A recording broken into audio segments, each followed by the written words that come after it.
Membrane क्या होता है? प्लाज्मा मेम्ब्रेन को कई नामों से जाना जाता है, जैसे कि cell membrane, plasmalemma, unit membrane, कई सारे नामों से जाना जाता है। इसकी हिस्ट्री क्या है, प्लाज्मा मेम्ब्रेन किसका बना होता है और इसका फंक्शन क्या है, ये सारी चीज़ें आज इस लेक्चर में हम कवर करेंगे। इसके बाद हम पढ़ेंगे मॉडल्स ऑफ प्लाज्मा मेम्ब्रेन, जिसमें आप unit membrane model, sandwich model, fluid mosaic model, कई सारे मॉडल्स के बारे में पढ़ेंगे।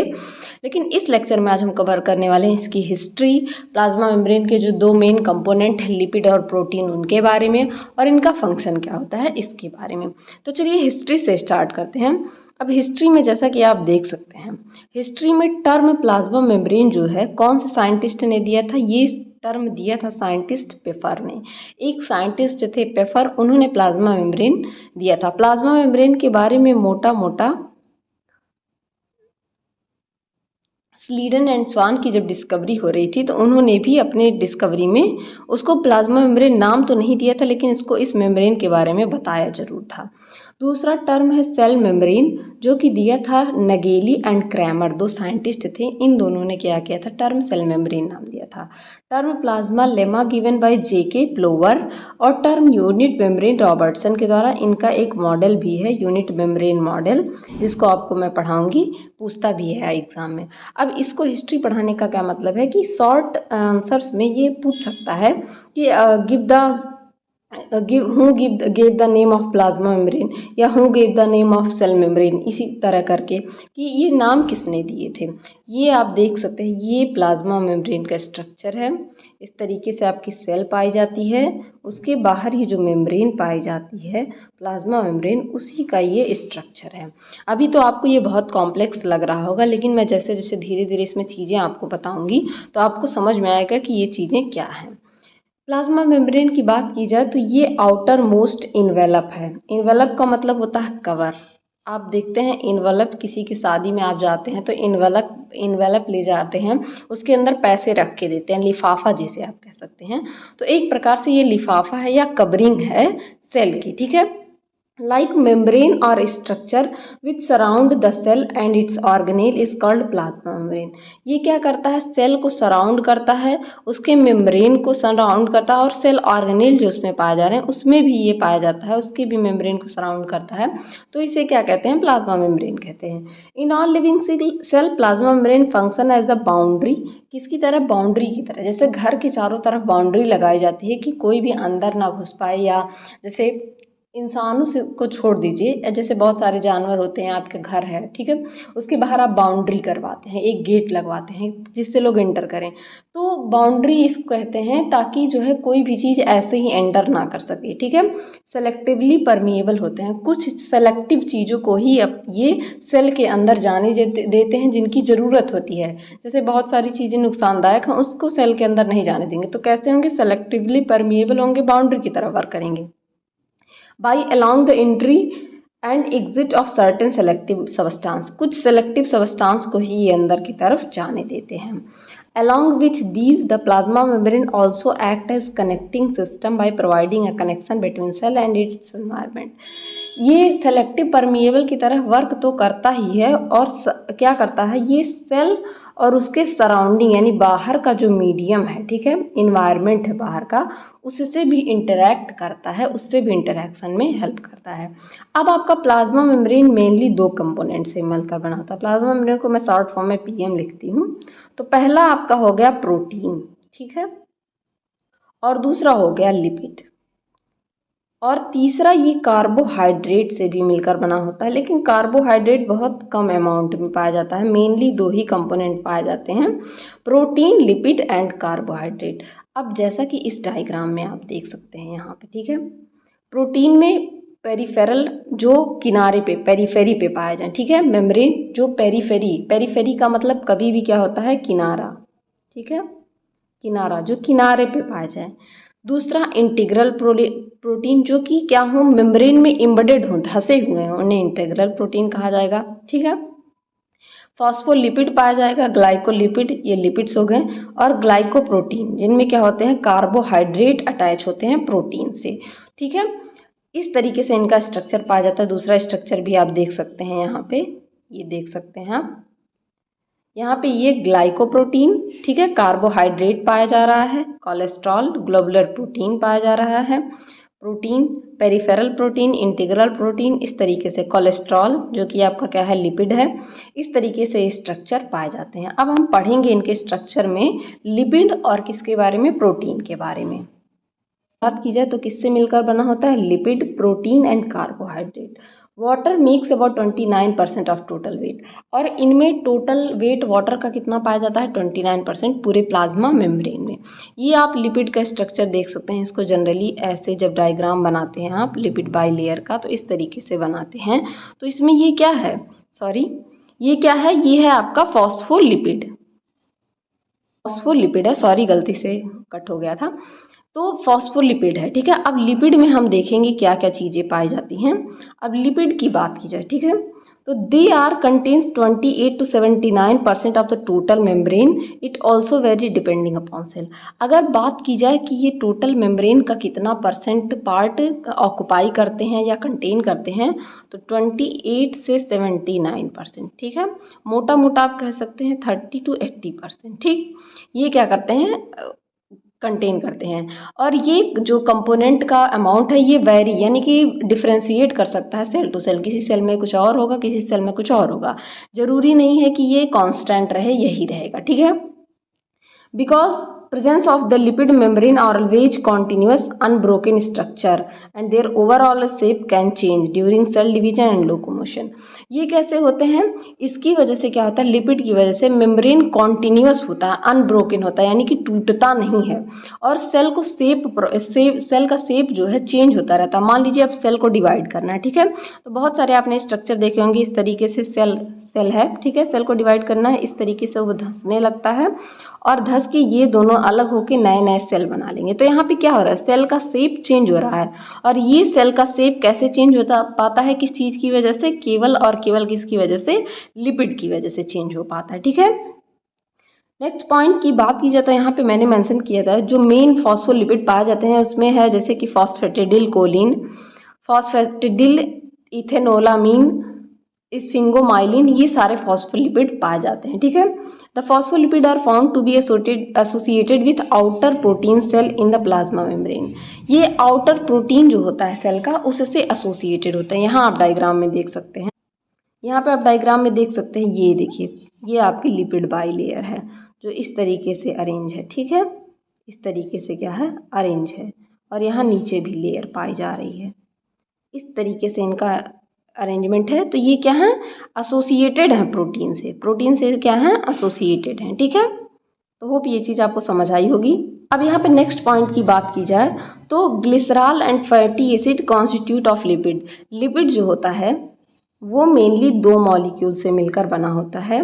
पहला होता है आपका ग्लिसरॉल मॉलिक्यूल, ठीक है, और दूसरा होता है फैटी एसिड मॉलिक्यूल, ठीक है।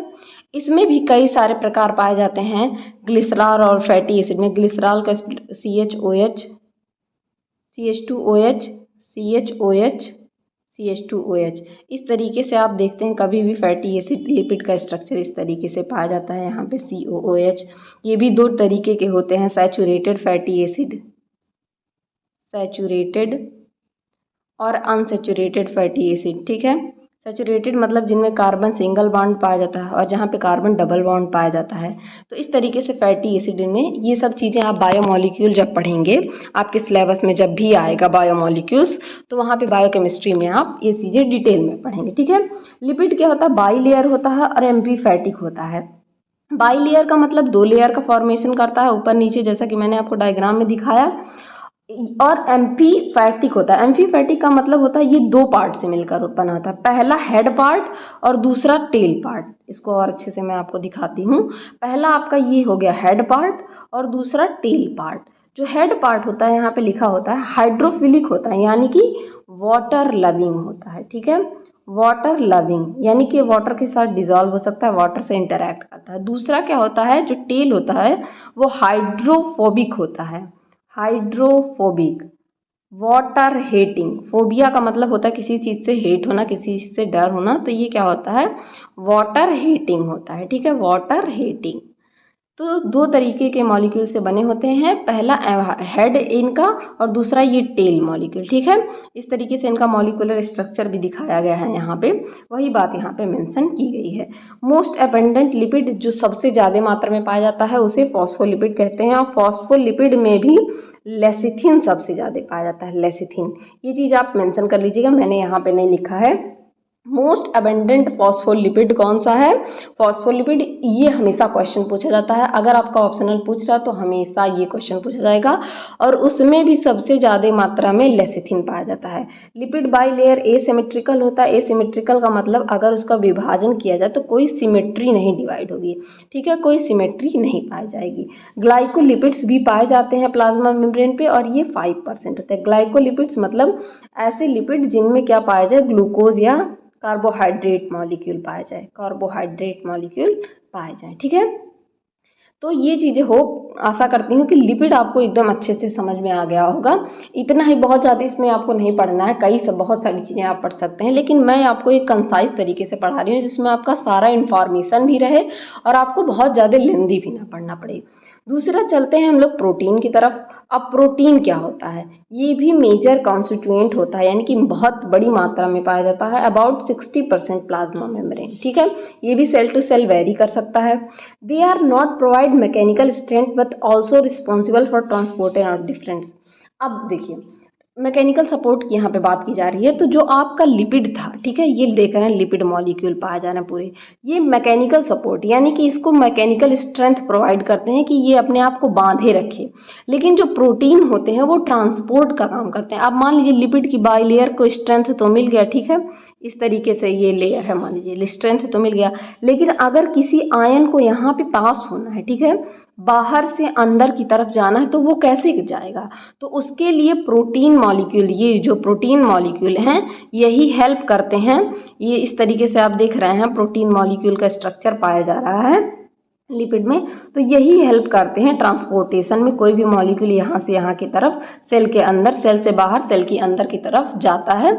आप कई सारे जब पढ़ेंगे प्रोटीन्स के बारे में, तो वहाँ पे पेरिफेरल प्रोटीन, इंटीग्रल प्रोटीन, अभी इसमें भी बताऊंगी, तो कई सारे प्रोटीन चैनल्स पाए जाते हैं। वो प्रोटीन चैनल्स क्या करते हैं, जिनमें कैरियर प्रोटीन और कई सारे ligand gated channel, ion gated channel, कई सारे प्रोटीन चैनल पाए जाते हैं जो क्या करते हैं, आयन मॉलिक्यूल को पास करने में हेल्प करते हैं, ठीक है। तो यहाँ पे बेसिकली ये क्या करते हैं, ट्रांसपोर्टेशन का काम करते हैं, ट्रांसपोर्ट का काम करते हैं, ठीक है।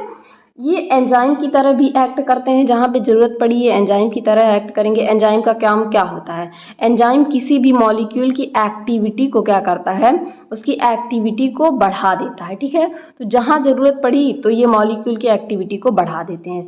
मेनली ये दो तरीके के पाए जाते हैं, इंटीग्रल जो कि इंटीग्रेटेड होते हैं, धंसे हुए होते हैं लिपिड में, और दूसरा पेरिफेरल जो कि पेरीफेरी पे, इस तरीके से किनारे पे पाए जाते हैं। यहाँ पे देख सकते हैं पेरिफेरल, बाहर की तरफ एकदम पाया जा रहा है, और अच्छे से दिखाती हूँ। इंटीग्रल प्रोटीन, ये देख सकते हैं इंटीग्रेटेड है, धंसा हुआ है जैसा कि नाम से ही है, और पेरिफेरल पेरीफेरी पे पाया जा रहा है, ठीक है। इन दोनों के बारे में थोड़ा सा हम जान लेते हैं, इंटीग्रल प्रोटीन और पेरिफेरल प्रोटीन के बारे में। तो इंटीग्रल प्रोटीन क्या होते हैं? दे आर, एज देयर नाम suggested, integrated into membrane. Membrane में क्या होते हैं, धंसे हुए होते हैं। Protein that extended all way across the membrane called transmembrane protein. जो पूरे मेम्ब्रेन में इस तरीके से फैला होता है उसे क्या कहते हैं, ट्रांस मेम्ब्रेन प्रोटीन, यानी कि ये ट्रांसफर का काम करते हैं। The portion of integral protein found inside the membrane are hydrophobic, while those that are exposed to the cytoplasm are extracellular fluid tend to be hydrophilic। जो धसे हुए मॉलिक्यूल होते हैं, ठीक है, वो कैसे होते हैं, हाइड्रोफोबिक होते हैं, यानी कि वाटर हेटिंग होते हैं। मैंने आपको पहले भी बताया इसके बारे में, वाटर हाइड्रोफोबिक कहीं भी आएगा मतलब वाटर हेटिंग होते हैं। जबकि जो बाहर एक्स्ट्रा सेलुलर यानी कि बाहर की तरफ होते हैं वो कैसे होते हैं, वाटर लविंग होते हैं, ठीक है, वाटर लविंग होंगे। और some integral membrane proteins form channel that allow ions or other small molecule to pass। ये तो पहले ही मैंने आपको बताया। अब बात करते हैं पेरिफेरल प्रोटीन की। तो पेरिफेरल प्रोटीन क्या होता है? They are found outside and inside the surface of membrane attached integral protein to और फॉस्फोलिपिड। या तो ये इंटीग्रल प्रोटीन से ही अटैच होंगे या फॉस्फोलिपिड से अटैच होंगे। जैसा कि मैंने आपको फॉस्फोलिपिड का स्ट्रक्चर दिखाया, ये स्ट्रक्चर है फॉस्फोलिपिड का, या तो इससे अटैच होंगे या तो इंटीग्रल प्रोटीन से ही अटैच होंगे। इस तरीके से ये पाए जाएंगे। Not like integral membrane protein, peripheral membrane protein do not stick into hydrophobic core of the membrane, they tend to be more loosely attached. ये धंसे हुए नहीं होते जैसा कि हाइड्रोफोबिक कोर पाया जा रहा है, हाइड्रोफिलिक कोर पाया जा रहा है आपके इंटीग्रल मेम्ब्रेन प्रोटीन पे। ये इस तरीके से लटके हुए होते हैं, बाहर की तरफ पाए जाते हैं। तो आशा करती हूँ कि आपको प्रोटीन भी बहुत अच्छे से समझ में आया होगा। अब बात करते हैं कार्बोहाइड्रेट की। ठीक, तो कार्बोहाइड्रेट क्या होते हैं? ये जो है आपके सेल में या प्लाज्मा मेम्ब्रेन में 2 to 5%, ये भी वेरी कर सकता है, पाए जाते हैं। और इनकी प्रेजेंस के बारे में एक साइंटिस्ट थे बेल, जिन्होंने 1962 में बताया कि जो है प्लाज्मा मेम्ब्रेन में सिर्फ लिपिड और प्रोटीन ही नहीं पाए जाते हैं, कार्बोहाइड्रेट भी पाए जाते हैं, जो कि बहुत मेजर रोल प्ले करते हैं इनके ट्रांसपोर्टेशन में और सारी चीज़ों में। अब जैसा कि आप सब कार्बोहाइड्रेट के बारे में आप सबने पढ़ा होगा कि ये 3 तरीके के होते हैं, मोनोसैकेराइड, डाइसैकेराइड एंड पॉलीसैकेराइड। ठीक है, मोनोसैकेराइड 4 आप कह सकते हैं, mono, di, oligo and polysaccharide. ठीक है, मोनोसैकेराइड जिसमें क्या हो, एक ग्लूकोज पाया जाए। मोनो का मतलब क्या होता है? एक। डाई का मतलब जहाँ पे 2 पाया जाए। ओलिगो का मतलब जहाँ 2 से 10 पाया जाए। और पॉली का मतलब क्या होता है? पॉली का मतलब जहाँ 10 से कई सारी मात्रा में पाया जाए। तो यहाँ पे बात की जाए, सबसे ज़्यादा ओलिगोसैकेराइड जो होता है मेन कार्बोहाइड्रेट होता है। अदर कार्बोहाइड्रेट भी जैसे हेक्सोसामीन, फ्यूकोज, सियालिक एसिड, ये सारी चीज़ भी पाए जाते हैं। जनरली अगर टर्मिनल शुगर की बात की जाए, यानी कि जो किनारे पे होते हैं, वो मेनली सियालिक एसिड ही पाए जाते हैं। ठीक है, all carbohydrate of plasma membrane face outward into extra cellular space और अवे फ्रॉम साइटोसॉल। ये क्या होते हैं? बाहर की तरफ, आउटवर्ड यानी कि बाहर की तरफ पाए जाते हैं। इस तरीके से आप देख सकते हैं, अंदर की तरफ नहीं पाए जाएंगे, ये इस तरीके से बाहर की तरफ पाए जाते हैं। बाहर इनका आउटवर्ड फेस होता है, एक्स्ट्रा सेलुलर मैट्रिक्स में पाए जाते हैं, बाहर की तरफ। बाहर की मतलब अंदर ये नहीं होते हैं। Carbohydrate of plasma membrane are covalently linked to the both lipid and protein components. Covalent bond के द्वारा, कोवैलेंट बॉन्ड में क्या होती है? शेयरिंग होती है। ये कोवैलेंट बॉन्ड के द्वारा दोनों lipid as well as protein, यहाँ पे देख सकते हैं ये प्रोटीन पाए जा रहे हैं, तो protein as well as lipid दोनों से ये क्या होते हैं? अटैच होते हैं। ठीक है, कार्बोहाइड्रेट ये आपके लिपिड और प्रोटीन दोनों से अटैच होते हैं। तो अगर बात की जाए तो ये कार्बोहाइड्रेट भी आपका हो गया। अब लास्ट हम लोगों को पढ़ना है इसके फंक्शन के बारे में कि ये फंक्शन कैसे करता है। ठीक है, फंक्शन ऑफ प्लाज्मा मेम्ब्रेन की बात की जाए तो इसका मोस्ट इंपॉर्टेंट फंक्शन क्या है? ठीक है, फंक्शन कैसे करता है? पहला, the most important function of plasma membrane provide passage for various substance, जैसे कि into and out of the cell. जो कि क्या करता है? प्रोटीन काम करता है, प्रोटीन चैनल बनाता है। इंटीग्रल प्रोटीन और पेरिफेरल प्रोटीन पाए जाते हैं, इस तरीके से चैनल बनाएगा और मॉलिक्यूल को अंदर से बाहर और बाहर से अंदर की तरफ जाने देगा। ठीक है, दूसरा क्या है? Plasma membrane is selectively permeable. इसका मतलब क्या होता है कि ये केवल और केवल कुछ ही साइज के मॉलिक्यूल को ही उसके अंदर जाने देगा और आने देगा, बाकी को नहीं। जैसा कि लिखा है, allow some soluble solid particle, जो कि 1 से 15 angstrom to pass through it readily along with solvent. जो सॉल्वेंट के थ्रू, सॉल्वेंट मतलब क्या होता है? जिसमें वाटर और कोई और मॉलिक्यूल, वाटर के साथ कोई और, जैसे मैग्नीशियम हो गया, कैल्शियम हो गया, कुछ भी पाया जा रहा है तो ये सॉल्वेंट हो गया। जैसे पानी में अगर आप चीनी घोल दीजिए तो वो सॉल्वेंट बन जाता है। ठीक है, सोल्यूट और सॉल्यूशन मिलके सॉल्वेंट बनाते हैं। ठीक है, तो इस तरीके से सॉल्वेंट क्या होता है? पास होता है। तीसरी अगर बात की जाए तो it is only provide mechanical strength but also act as protective layer. ये केवल और केवल मैकेनिकल स्ट्रेंथ नहीं कि उसको मजबूती ही प्रोवाइड कर रहा है, उसको उसके प्रोटेक्टिव लेयर उसको प्रोटेक्शन भी प्रोवाइड करता है।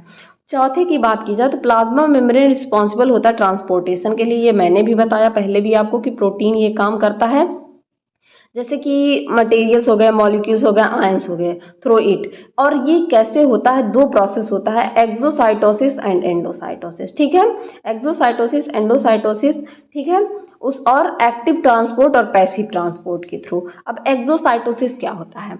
एक्सोसाइटोसिस का मतलब molecules are taken out of the cell through the, exo का मतलब होता है कहीं भी बायोलॉजी में, आउट यानी कि बाहर आना। सेल से अगर कोई मॉलिक्यूल बाहर आ रहा है तो उस प्रोसेस को क्या कहेंगे? एक्सोसाइटोसिस। और अगर सेल के अंदर जा रहा है तो उस प्रोसेस को क्या कहेंगे? एंडोसाइटोसिस। इंजेक्शन, अंदर लेना, इंजेक्शन या inside of the molecule either in solid form, अगर सॉलिड फॉर्म में है तो उसे क्या कहेंगे? फैगोसाइटोसिस। अगर कोई सॉलिड चीज, ठीक है, कोई सॉलिड चीज सेल के अंदर जा रही है तो उसे कहेंगे फैगोसाइटोसिस, या इसे सेल ईटिंग भी कहते हैं। और अगर लिक्विड फॉर्म में जा रही है तो उसे पिनोसाइटोसिस या सेल ड्रिंकिंग भी कहते हैं। इस तरीके से सेल का शेप चेंज होगा, सॉलिड मॉलिक्यूल अंदर चला जाएगा और उसी तरीके से पिनोसाइटोसिस भी होता है। आपने एंडोसाइटोसिस और एक्सोसाइटोसिस का नाम जरूर सुना होगा। एक्सो का मतलब कहीं भी क्या होता है? आउटसाइड, ठीक है, और एंडो का मतलब होता है इनसाइड, जब सेल के अंदर जा रहा है तो इनसाइड, और वो भी दो तरीके से, अगर सॉलिड जा रहा है तो फैगोसाइटोसिस, ठीक, और अगर जो है लिक्विड मटेरियल जा रहा है तो उसे क्या कहेंगे? पिनोसाइटोसिस, ठीक। अब दो तरीके से जाता है, या तो ये एक्टिवली ट्रांसपोर्ट होगा या पैसिवली ट्रांसपोर्ट होगा। एक्टिव ट्रांसपोर्ट का मतलब होता है जहाँ पे ये जो है, आपने डिफ्यूज़न का प्रोसेस पढ़ा होगा। डिफ्यूज़न का मतलब होता है जब कोई मॉलिक्यूल अपने हायर कंसंट्रेशन से लोअर कंसंट्रेशन की तरफ जाता है तो उसे क्या कहते हैं? जो है एक्टिव ट्रांसपोर्ट, ठीक है, डिफ्यूजन कहते हैं। In this process chemical energy is required because molecule move against the normal diffusion gradient, ठीक। सबसे पहले आप पैसिव ट्रांसपोर्ट पढ़िए। पैसिव ट्रांसपोर्ट में क्या होता है? हायर कंसंट्रेशन से लोअर कंसंट्रेशन, यानी कि ये पानी है, ठीक है, पानी है, आपने पानी रखा है और ये पानी में चीनी मिला दिया आपने, पानी में दूसरा कलर मैं ले लेती हूँ, यहाँ पे पानी में चीनी आपने मिला दिया। अब बताइए वाटर का कंसंट्रेशन कहाँ ज़्यादा है? मतलब वाटर की फ्री एनर्जी कहाँ ज़्यादा है? जहाँ पे पानी है, पानी में कोई मिलावट नहीं है तो ये फ्रीली है, फ्री है, और यहाँ पे मिलावट हो गया तो ये वाटर मॉलिक्यूल कहाँ से मूव करेगा? अपने हायर कंसंट्रेशन, यानी कि जहाँ इसका हायर कंसंट्रेशन वहाँ से ये लोअर कंसंट्रेशन की तरफ मूव करेगा, ठीक है। जबकि अगर एक्टिव ट्रांसपोर्ट की बात की जाए तो एक्टिव ट्रांसपोर्ट में क्या होता है? ये अपने लोअर कंसंट्रेशन से क्या होता है? हायर कंसंट्रेशन की तरफ मूव करता है। तो यहाँ पे क्या होती है? एनर्जी लगानी पड़ती है। अगर आप पहाड़ से किसी चीज पत्थर को धक्का देते हैं तो कितनी आसानी से वो नीचे की तरफ आ जाता है, ठीक है। इसको समझिए ऐसे, पैसिव ट्रांसपोर्ट हो गया, पहाड़ से धक्का दिया, आसानी से नीचे आ गया, आपको कोई एनर्जी नहीं लगानी पड़ी ज़्यादा। लेकिन अगर वही चीज़ आपको पहाड़ तक कोई चीज़ चढ़ा के ले जानी पड़े तो कितनी ज़्यादा एनर्जी लगानी पड़ती है, क्योंकि आप उसके पहाड़ के अगेंस्ट चल रहे हैं, उसके ऊपर जा रहे हैं, ठीक है। तो एक्टिव ट्रांसपोर्ट में अगेंस्ट काम होता है, इस वजह से क्या होता है? वहाँ पे एनर्जी लगानी पड़ती है, केमिकल एनर्जी का यूज़ होता है। तो होप आपको ये समझ में आ गया। पांचवा क्या होता है? Diffusion of different gases through the plasma membrane. Gases का डिफ्यूजन करते हैं, ठीक है। जैसा कि मैंने आपको डिफ्यूजन बताया, हायर कंसंट्रेशन से लोअर कंसंट्रेशन जाता है। और कार्बोहाइड्रेट जैसे कि oligosaccharide molecules of the cell membrane help in cell to cell recognition, that is recognising self from non self. Cell को सेल्स की पहचान करवाने के लिए जो कार्बोहाइड्रेट मॉलिक्यूल होते हैं, पाए जाते हैं सेल प्लाज्मा मेम्ब्रेन पे, वो हेल्प करते हैं। तो मैं आशा करती हूँ कि आपको ये सारी चीज़ें बहुत अच्छे से समझ में आ गई होंगी कि प्लाज्मा मेम्ब्रेन क्या होता है, ठीक है, उसकी हिस्ट्री, प्लाज्मा मेम्ब्रेन क्या होता है। प्लाज्मा मेम्ब्रेन आउटर बाउंड्री होती है जो protection, mechanical strength, passage of ion, electron, gases, solid, liquid सबका पासेज प्रोवाइड करती है। दो मॉलिक्यूल के कंपोजिशन से मेनली बनता है लिपिड एंड जो है प्रोटीन, लेकिन कार्बोहाइड्रेट भी इसमें पाए जाते हैं। कार्बोहाइड्रेट के बारे में जो एक साइंटिस्ट थे बेल, उन्होंने 1962 में बताया कि कार्बोहाइड्रेट क्या होते हैं। बाकी इसकी हिस्ट्री मैंने आपको बताई। तो आशा करती हूँ ये लेक्चर आपको बहुत अच्छे से समझ में आया होगा। समझ में आया तो अपने दोस्तों के साथ भी शेयर करिए और बने रहिए इसी तरह और अच्छी वीडियोज़ के लिए। Keep learning, keep growing. Thank you everyone. क्या है इनमें से मोस्ट ऑफ द मॉडल जिनका केवल और केवल हिस्टोरिकल पर्सपेक्टिव अब रह गया है जब से फ्लूइड मोज़ेक मॉडल आया है। फ्लूइड मोज़ेक मॉडल सबसे लास्ट मॉडल है और सबसे मोस्ट एक्सेप्टेड मॉडल यही है कि प्लाज्मा मेम्ब्रेन इसी की तरह पाया जाता है। फ्लूइड मोज़ेक मॉडल जब मैं आपको पढ़ाऊंगी, सॉरी यहाँ स्पेलिंग मिस्टेक हो गई है, MODEL मॉडल, ठीक है। यहाँ पे यही बात मैंने मेंशन की है कि जैसा जैसे जिस टाइम पे साइंटिस्ट जो थे, जो इन्फॉर्मेशन अवेलेबल थी उसके बेसिस पे उन्होंने क्या किया, अपनी अपनी थियरीज दी। अब चलिए थोड़ा सा मैंने एक चार्ट टाइप का बनाया है आपके लिए, ताकि एक ही स्लाइड में आपको सब कुछ समझ में आ जाए। मॉडल्स ऑफ प्लाज्मा मेम्ब्रेन, सबसे पहले इसके बारे में अगर किसी ने बताया था उसे लिपिड मॉडल कहा जाता है। इसमें भी इसमें दो तरह के लिपिड मॉडल थे। पहला लिपिड मोनोलेयर, जहाँ पे मोनो का मतलब केवल सिंगल होता है। मोनो कहीं भी आया आपके बायोलॉजी में, मैं कहती हूँ हमेशा सिंगल या वन। टर्मिनोलॉजी बहुत ज़रूरी है बायोलॉजी में, क्योंकि टर्मिनोलॉजी से ही आप बहुत सारी चीज़ों को आसानी से समझ सकते हैं। पहला मॉडल आपका था लिपिड मॉडल, जिसमें दो मॉडल थे, एक लिपिड मोनोलेयर मॉडल, दूसरा lipid bilayer model. Lipid monolayer model की बात की जाए तो इसे एक साइंटिस्ट थे ओवर्टन, इन्होंने 1902 में दिया था। और लिपिड बाईलेयर मॉडल की बात की जाए तो इसे एक साइंटिस्ट थे गॉर्टर एंड ग्रेंडल, इन्होंने दिया था। अब साइंटिस्ट के नाम भी मेंशन मैंने इसलिए किया है क्योंकि आपके एग्ज़ाम में यहाँ से क्वेश्चन पूछ सकता है कि कौन सा मॉडल किस साइंटिस्ट ने दिया था। ठीक है, मूव करते हैं नेक्स्ट मॉडल की तरफ, तो जिसे बोलते हैं सैंडविच मॉडल। इसे सैंडविच मॉडल क्यों कहते हैं ये भी आपको समझ में आएगा। ठीक है, ये आप देख सकते हैं, एक मैंने डायग्राम भी दिया है लिपिड मोनोलेयर मॉडल का, यहाँ पे देख सकते हैं आप। ओवर्टन ने जो दिया था लिपिड बाईलेयर मॉडल, गॉर्टर एंड ग्रेंडल ने जो दिया था। सैंडविच मॉडल दिया था डैनियली एंड डेवसन ने। ठीक है, तीसरा मॉडल जो यहाँ पे आप देख सकते हैं ये मॉडल दिया हुआ है।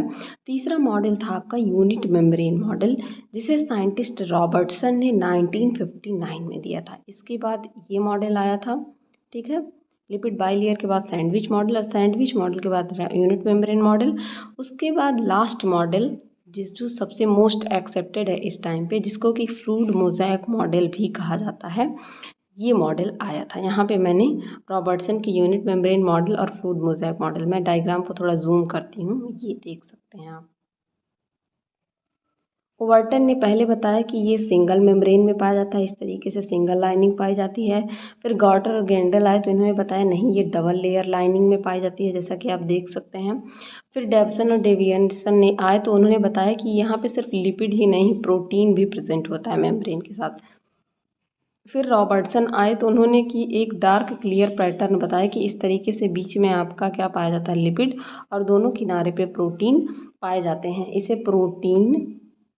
लिपिड प्रोटीन मॉडल भी कहा जाता है। ठीक है, फिर सिंगर और निकोलसन आए, इन्होंने फ्लूइड मोज़ेक मॉडल दिया कि मोज़ेक की तरह, मोज़ेक का ही मतलब होता है फ्यूज़, जो लिपिड और प्रोटीन है वो एक दूसरे के साथ फ्यूज़ होते हैं। ऐसा नहीं है कि ऊपर लिपिड पाया जा रहा है, नीचे पे ऊपर प्रोटीन पाया जा रहा है, नीचे प्रोटीन पाया जा रहा है और बीच में लिपिड पाया जाएगा, न किनारे बीच में लिपिड पाया जाएगा, ऐसा नहीं था। बीच में एम्बेडेड थे प्रोटीन, यहाँ पे एम्बेडेड थे किनारे पे, इसी तरीके से। अब ये स्ट्रक्चर आप देखेंगे तो आपको समझ में आएंगी ये चीज़ें और बेहतर। लिपिड मॉडल में हम पढ़ते हैं सबसे पहला लिपिड मोनोलेयर मॉडल। ठीक है, यहाँ पे भी मैंने डायग्राम दिया है। डायग्राम बायोलॉजी में बहुत ज़रूरी होता है, इसलिए मैं अपने नोट्स में डायग्राम जरूर मेंशन करती हूँ। इसे ओवर्टन ने 1902 में दिया था। इन्होंने सजेस्ट किया कि लिपिड जो होता है सिंगल लेयर का बना होता है, क्योंकि it was observe that substance soluble in lipid could selectively pass through the membrane. तो उन्होंने कहा कि इस मेम्ब्रेन के थ्रू क्या हो रहा था, जो चीज़ लिपिड में सॉल्युबल थी वो आसानी से पास हो जा रही थी। तो इनके उसी के थ्रू कि लिपिड में सॉल्युबल है तो ये मेम्ब्रेन लिपिड की एक सिंगल मेम्ब्रेन होगी, उन्होंने ऐसा ऑब्जर्वेशन दिया। ठीक है, दूसरा मॉडल जब लिपिड बाईलेयर मॉडल आया तो लिपिड बाईलेयर मॉडल में को दिया था किसने, गॉर्टर एंड ग्रैंडल ने 1960 में। उन्होंने सजेस्ट किया कि जो प्लाज्मा मेम्ब्रेन है वो डबल मेम्ब्रेन का बना हुआ है। उन्होंने क्या बताया, ऊपर ओवर्टन ने क्या बताया कि लिपिड जो है मोनोलेयर का बना होता है, लेकिन यहाँ पे क्या बताया गया कि दो लेयर से बनी होती है, because they found lipid extracted from erythrocyte membrane. Erythrocyte membrane आपकी आरबीसी को इरिथ्रोसाइट भी कहा जाता है। ठीक है, तो इसकी जो मेम्ब्रेन थी उन्होंने इस पे वर्क किया, तो उन्होंने देखा कि जितना लिपिड को आना चाहिए, अगर वो सिंगल मेम्ब्रेन में है तो मान लीजिए सिंगल मेम्ब्रेन में उसको आना चाहिए, लेकिन जब उन्होंने एक्सट्रैक्ट इसको निकाला, छाना, तो उसका डबल आया। तो उसके बेसिस पे इन्होंने कहा कि इसका सरफेस एरिया क्या है, डबल, सिंगल लेयर ना हो के डबल लेयर है। यहाँ पे लेयर की स्पेलिंग मिस्टेक है, लेयर। तो उसके बेसिस पे इन्होंने बताया कि ये डबल लेयर है। इन्होंने क्या किया कि आरबीसी की मेम्ब्रेन को ले लिया, ये सेल था आरबीसी का, उसका प्लाज्मा मेम्ब्रेन लिया, उसको एक्सट्रैक्ट निकाला उसका, ठीक है। तो होना चाहिए था कि इतना आए, लिपिड मोनोलेयर अगर है तो इतना आए, लेकिन वो इसका डबल आया, ठीक है, डबल मेम्ब्रेन आया।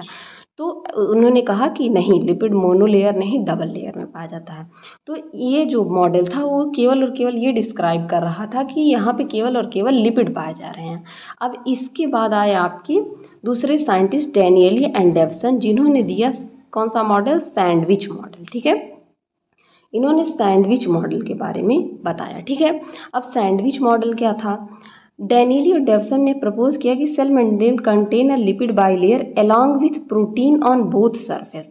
इन्होंने ये बताया कि ये सिर्फ और सिर्फ, यहाँ पे आप डायग्राम में देख सकते हैं कि केवल और केवल लिपिड बाइलेयर के ना बन के होके दोनों साइड पे इनके क्या पाया जाता है, प्रोटीन की मेम्ब्रेन पाई जाती है। क्या पाई जाती है, प्रोटीन की मेम्ब्रेन पाई जाती है, ठीक है, प्रोटीन मेम्ब्रेन पाई जाती है।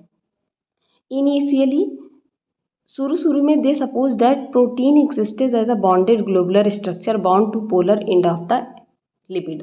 अब लिपिड को मैंने बताया था इसमें दो एंड होते हैं, hydrophilic end hydrophobic end. Hydrophilic water living होता है, पोलर होता है, और हाइड्रोफोबिक एंड वाटर हीटिंग होता है। तो इन्होंने बताया कि ये जो इसका वाटर लविंग यानी कि पोलर एंड है, जहाँ पे चार्ज पाया जा रहा है, प्रोटीन उसी से क्या होता है, बाउंडेड होता है ग्लोबुलर स्ट्रक्चर में। लेटर दे डेवलप्ड पॉसिकुलर मॉडल। इन्होंने बाद में एक मॉडल और डेवलप किया जिसे पॉसिकुलर मॉडल किया कहा गया, in which protein appears to mark over hydrophilic end of lipid layer. जहाँ पे इन्होंने बताया कि लिपिड बाइलेयर जो है उसके जो हाइड्रोफिलिक एंड है वहाँ पे क्या होती हैं, प्रोटीन पाई जाती हैं। दिस मॉडल रिमेन में बहुत सालों तक ये मॉडल क्या हुआ, पॉपुलर रहा। तो बेसिकली इन्होंने प्रोटीन को इंट्रोड्यूस किया।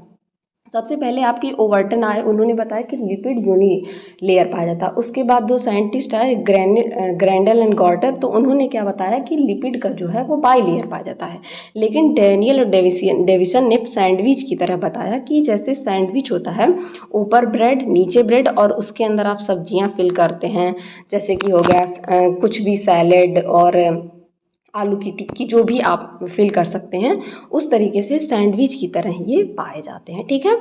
नेक्स्ट मॉडल क्या था इसे, हाँ, और एक चीज़ यहाँ पे आप ध्यान रखिएगा कि इसे सैंडविच मॉडल ना देके पॉसिकुलर मॉडल भी पूछ सकता है, तो आपको ये चीज़ याद होनी चाहिए कि इसे पॉसिकुलर मॉडल भी कहा जाता है।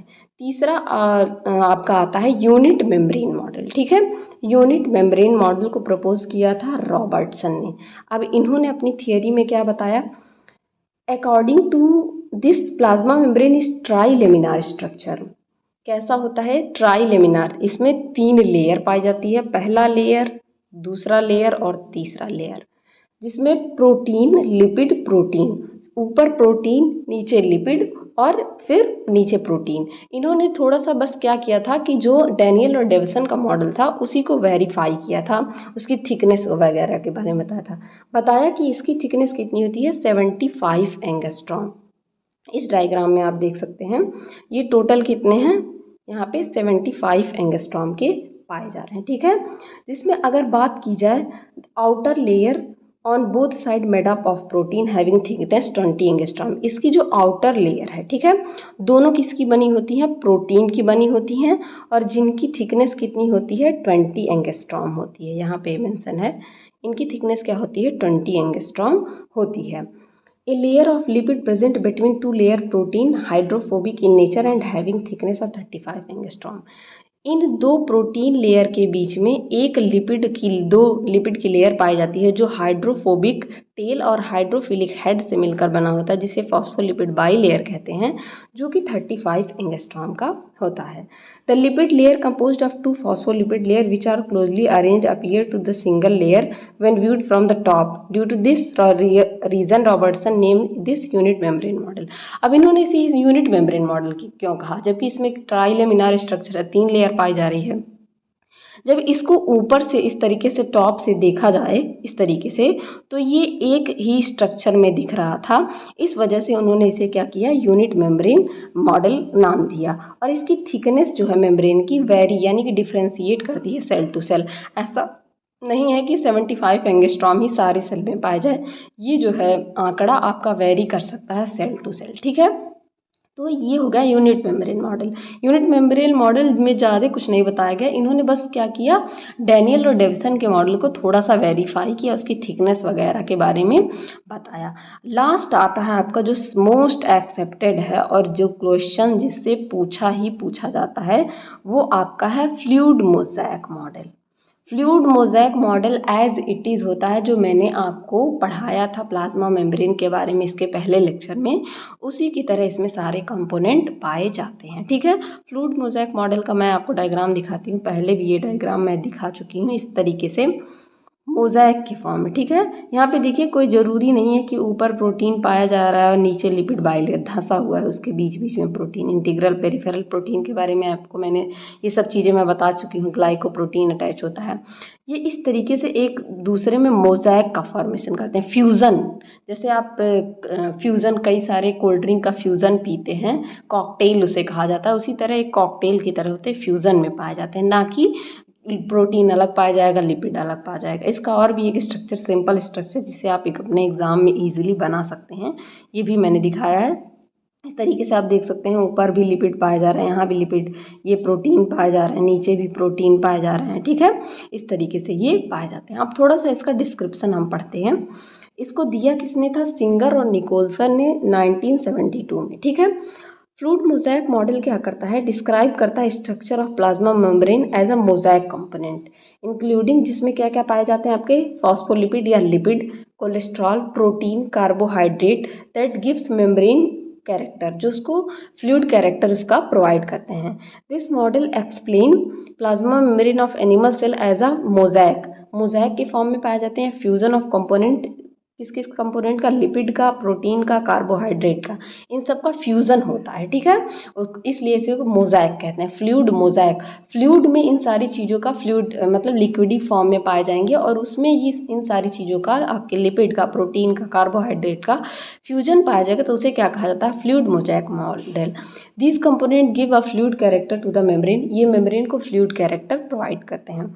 अब हम थोड़ा सा पढ़ेंगे लिपिड के बारे में, जिसमें आपके फॉस्फोलिपिड, कोलेस्टेरॉल, ये सारी चीज़ें आती हैं। लिपिड क्या होता है, लिपिड पहले भी मैं पढ़ा चुकी हूँ, एम्फीफैटिक नेचर का होता है। इसका अगर आपने पहले लेक्चर नहीं देखा तो प्लीज़ जाके देख लीजिए, वहाँ मैंने डिटेल आपको लिपिड के स्ट्रक्चर बताए हैं बहुत अच्छे से, किस तरीके से हाइड्रोफिलिक हेड पाया जाता है, हाइड्रोफोबिक टेल पाया जाता है, ये सारी चीज़ें मैंने वहाँ पढ़ाई हैं। एम्फीफैटिक नेचर यही होता है कि ये दो चीज़ों से मिलकर बना है, हाइड्रोफिलिक हेड और हाइड्रोफोबिक टेल से। यहाँ पे ये चीज़ मैंने मेंशन की है कि हेड जो होता है पोलर होता है, यानी कि पॉजिटिव नेगेटिव चार्ज उस पर पाए जाते हैं, और जबकि हाइड्रोफोबिक टेल नॉन पोलर होता है, न्यूट्रलाइज होता है। 3 टाइप के मेनली प्रेजेंट होते हैं, जैसे कि फॉस्फोलिपिड, ग्लाइकोलिपिड और स्टेरॉल। जिसमें से फॉस्फोलिपिड क्या होता है, सबसे मोस्ट अबंडेंट, ये बात मैंने पहले भी आपको बताई है लेक्चर में, सबसे ज़्यादा मात्रा में ये क्वेश्चन पूछा जाता है, most abundant lipid present in the plasma membrane, तो आप क्या कहेंगे, फॉस्फोलिपिड। और उसमें भी अगर एक और ऑप्शन दे दिया लेसिथिन, तो आप क्या लिखेंगे, ऑप्शन में क्या लगाएंगे, लेसिथिन। ठीक है, LECITHIN, लेसिथिन। ठीक है, तो ये क्या होता है, फॉस्फोलिपिड होते हैं, ये मेन मटेरियल होते हैं प्लाज्मा मेम्ब्रेन के, 2 कंपाउंड से मिलकर बने होते हैं, हाइड्रोफिलिक हेड और हाइड्रोफोबिक टेल से मिलकर बने होते हैं, जिनसे ग्लिसरॉल मॉलिक्यूल इस तरीके से, ये हो गया हाइड्रोफोबिक हेड और टेल, इस तरीके से ग्लिसरॉल मॉलिक्यूल यहाँ पे क्या होते हैं, अटैच होते हैं। इनके कुछ एग्जाम्पल है, जैसे ग्लिसरोफॉस्फोलिपिड जो मेजर कंपोनेंट है, स्फिंगोफॉस्फोलिपिड जो कम मात्रा में पाया जाता है, मेजर का मतलब ज़्यादा, माइनर मतलब कम मात्रा में पाया जाए। दूसरा है आपका कोलेस्टेरॉल।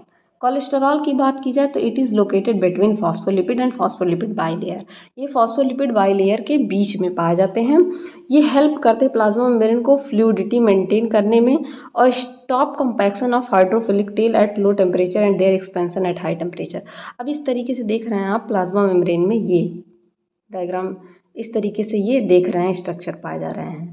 तो ये क्या करते हैं कोलेस्ट्रॉल, इनके कंपैक्शन को, ये एक दूसरे के साथ चिपक ना जाएं, इस तरीके से चिपक ना जाएं एकदम से। ठीक है, ये जो टेल है एक दूसरे के साथ चिपक ना जाएं या हाई टेम्परेचर आने पे फैल ना जाएं। ठीक है, उससे क्या करते हैं, इसको बचाते हैं। ठीक है, इस चीज़ में ये हेल्प करते हैं कोलेस्ट्रॉल। तीसरा आपका आता है प्रोटीन। ठीक है। इसमें अब प्रोटीन में क्या होता है, the plasma membrane have 3 types of protein, integral, peripheral, glycoprotein. Integral protein, peripheral protein, ये सारी चीज़ें मैंने आपको पहले बताई हैं, क्योंकि जो आपका आइडियल मॉडल है वो फ्लूइड मोज़ेक मॉडल है, और आपको जो पढ़ाया जाता है प्लाज्मा मेम्ब्रेन में वो फ्लूइड मोज़ेक मॉडल ही पढ़ाया जाता है। अब इंटीग्रल प्रोटीन क्या होती हैं, the proteins form channel to allow movement of large molecule and ion across the hydrophobic layer of the membrane. Integral का मतलब होता है, सॉरी, इंटीग्रेटेड, ठीक है, किसी चीज़ में इंटीग्रेटेड। इंटीग्रेटेड का मतलब धंसा हुआ। तो ये देखिए इंटीग्रल प्रोटीन, यहाँ पे आप, ये क्या है, लिपिड बाई लेयर के बीच में धंसे हुए हैं, इंटीग्रेटेड हैं, ठीक है। तो इसलिए इन्हें क्या कहा जा रहा है, इंटीग्रल प्रोटीन कहा जा रहा है, ये धंसे हुए हैं, ठीक है। और ये क्या करते हैं, चैनल का फॉर्मेशन करते हैं। मान लीजिए कोई लिपिड बाई लेयर है इस तरीके से, ठीक है, लेयर है। अब किसी मॉलिक्यूल को अगर पास करना है इसके अंदर, सेल के बाहर लेयर पाई जाती है, किसी मॉलिक्यूल के इसके अंदर पास करना है तो वो कैसे पास करेगा, तो इसके लिए इस तरीके से यहाँ पे चैनल का फॉर्मेशन, मैं कलर चेंज करती हूँ, इस तरीके से यहाँ चैनल का फॉर्मेशन प्रोटीन कर देते हैं, जिसके थ्रू ये क्या हो जाते हैं, पास हो जाते हैं, ठीक। अक्रॉस द हाइड्रोफोबिक, अब हाइड्रोफोबिक है तो जो चीज़ें वाटर से में डिजॉल्व होंगी वो तो नहीं लिपिड बाई लेयर से पास हो पाएंगी, तो ये क्या करेंगी, इस तरीके से चैनल का फॉर्मेशन कर देंगी, और जब चैनल बन जाएगा तो यहाँ से ये चीज़ें इस तरीके से आसानी से पास हो जाएंगी इसके थ्रू, ठीक है, आसानी से पास हो जाएंगी। दूसरा आपका आता है पेरिफेरल प्रोटीन। पेरिफेरल का मतलब होता है किनारा, पेरीफेरी, ठीक है, पेरीफेरी का मतलब होता है किनारा। ऐसे प्रोटीन जो पेरीफेरी पे पाए जाए, किनारे पाए जाए, इस तरीके से ये प्रोटीन आप देख सकते हैं यहाँ पे, ये पेरिफेरल प्रोटीन है, ठीक है, ये पेरीफेरी पे पाया जा रहा है, नीचे, ना कि धंसा हुआ है। अगर ये किनारे पे पाया जा रहा है तो इन्हें क्या कहा जा रहा है, पेरिफेरल प्रोटीन का कहा जा रहा है। अब इनका फंक्शन क्या होता है, ये इम्बेडेड होते हैं single leaflet of the membrane में, they carry signal from one segment of the membrane to the pass to the another. ये क्या करते हैं, सिग्नलिंग भी आप पढ़ेंगे, आपके इसी चैप्टर में है प्रोटीन सॉर्टिंग, टारगेटिंग वगैरह, तो सिग्नलिंग भी आप पढ़ेंगे। तो सिग्नल का मतलब होता है कि ये सिग्नल प्रोवाइड करते हैं कि हाँ यहाँ पे मॉलिक्यूल आ गया है, अब यहाँ से यहाँ पे इसको मूव करना है, तो ये सिग्नल प्रोवाइड करते हैं। ग्लाइकोप्रोटीन की बात की जाए तो ग्लाइकोप्रोटीन क्या करते हैं, ग्लाइकोप्रोटीन स्टेबलाइज करते हैं मेम्ब्रेन, जो कि रिस्पॉन्सिबल होता है इंटरसेलुलर कम्युनिकेशन के बारे में, सेल का सेल से कम्युनिकेशन करवाता है, इंटरसेलुलर कम्युनिकेशन करवाता है। जो आप सेल सेल अधेशन मॉलिक्यूल पहले से ही लेक्चर पढ़ा हुआ है, वहाँ पे जाकर आप पढ़ सकते हैं उसको। चौथा आपका आता है कार्बोहाइड्रेट मॉलिक्यूल। कार्बोहाइड्रेट क्या होते हैं, they attach to the protein on outside of the membrane, ये सब देख सकते हैं आप। कार्बोहाइड्रेट या ग्लाइकोप्रोटीन जो ये मेम्ब्रेन के आउटसाइड में क्या होते हैं, अटैच होते हैं, जिनमें मेन कंपोनेंट ऑलिगोसैकेराइड होता है। अब कार्बोहाइड्रेट भी आपके 4 प्रकार के होते हैं, मोनोसैकेराइड, डाइसैकेराइड, ओलिगोसैकेराइड और पॉलीसैकेराइड। ये नंबर के बेसिस पे होते हैं। जब एक कार्बो ग्लूकोज मॉलिक्यूल पाया जाए तो उसे मोनोसैकेराइड 2 पाया जाए तो डाई, ओलिगो 2 से 8 पाया जाए, और पॉलीसैकेराइड जब 8 से और ऊपर, 10 से और ऊपर पाए जाए, चाहे जितने, ठीक। और भी अदर कंपोनेंट पाया जाता है जैसे हेक्सोज, हेक्सोसामाइन, फ्यूकोज, सियालिक एसिड, ये सारी चीज़ें भी प्रेजेंट होती हैं। The carbohydrate of plasma membrane, PM का मतलब है plasma membrane, covalently linked with both lipid and protein components. ऐसा नहीं है कि ये सिर्फ और सिर्फ लिपिड मॉलिक्यूल से अटैच होते हैं, ये लिपिड, यहाँ पे आप देख सकते हैं lipid as well as protein, दोनों मॉलिक्यूल से, बोथ का मतलब होता है दोनों मॉलिक्यूल से ये अटैच होते हैं। ये आप देख सकते हैं इस तरीके से फ्लूइड के फॉर्म में किस तरीके से पाए जा रहे हैं। यहाँ पे ये देखिए फॉस्फोलिपिड बाई लेयर ये पाया जा रहा है, फॉस्फोलिपिड, इसका हाइड्रोफिलिक हेड है ये, इसका हाइड्रोफोबिक टेल यहाँ पे पाया जा रहा है, इस तरीके से ये स्ट्रक्चर पाया जा रहा है, ठीक है। ये ग्लाइकोलिपिड्स पाए जा रहे हैं, ये ग्लाइकोप्रोटीन्स, इसके बीच में प्रोटीन मॉलिक्यूल पाए जा रहे हैं। ये देख सकते हैं इंटरनल सब, ये आपका इंटीग्रल प्रोटीन हो गया, यहाँ बाहर की तरफ एक्सटर्नल प्रोटीन हो गया। इसमें भी मैं आपको दिखा देती हूँ, ये डायग्राम भी आप बना सकते हैं। आप डायग्राम बनाते वक्त कलर वगैरह का थोड़ा यूज़ किया करिए ताकि रिप्रेजेंटेटिव लगे, आपको पढ़ने में भी अच्छा लगे, इसलिए मैं कलर डायग्राम ज़्यादा यूज़ करती हूँ। ये देख सकते हैं इंटीग्रल प्रोटीन, कार्बोहाइड्रेट हो गया, ये एक्स्ट्रा सेलुलर फ्लूइड बाहर की तरफ सेल के जो है, ग्लाइकोप्रोटीन, ग्लाइकोलिपिड्स, कोलेस्ट्रॉल यहाँ पे बीच बीच में धंसे हुए हैं, ठीक है, जो इसको स्टेबिलिटी प्रोवाइड कर रहे हैं, फैलने नहीं देते हैं हाई टेम्परेचर पे, और लो टेम्परेचर है तो सिकुड़ने नहीं देते हैं। साइटोस्केलेटन के फिलामेंट इसके बाहर इस तरीके से अटैच होते हैं। ये पेरिफेरल प्रोटीन, ये इंटीग्रल प्रोटीन। तो आशा करती हूँ ये आपको बहुत अच्छे से समझ में आया हो। समझ में आया हो तो अपने दोस्तों के साथ भी शेयर करिए और बने रहिए इसी तरह और अच्छी वीडियोज़ के लिए। Keep learning, keep growing. Thank you everyone.